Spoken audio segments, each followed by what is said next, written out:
এবার রোহিঙ্গা ইস্যু নিয়ে মুখ খুললেন জাতিসংঘের মহাসচিব আন্তোনিও গুতেরেস। রোহিঙ্গা জনগোষ্ঠীকে আশ্রয় প্রদানে বাংলাদেশের ধারাবাহিক মানবিক নেতৃত্ব ও উদারতার ভূয়সী প্রশংসা করেছেন তিনি।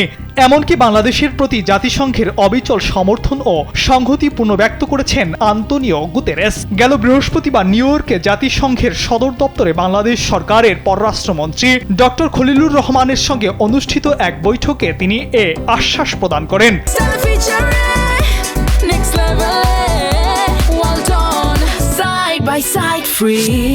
বৈঠকে সমসাময়িক বিভিন্ন বৈশ্বিক বিষয় নিয়ে উভয় পক্ষ বিস্তারিত আলোচনা করেছেন।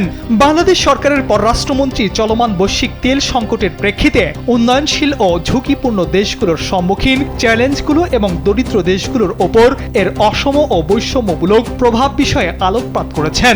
বৈঠক শেষে উভয় পক্ষ বৈশ্বিক চ্যালেঞ্জ মোকাবেলা এবং টেকসই উন্নয়নে এগিয়ে নিতে বাংলাদেশ ও জাতিসংঘের মধ্যে সহযোগিতা আরও জোরদার করার অঙ্গীকার পুনর্ব্যক্ত করেছেন।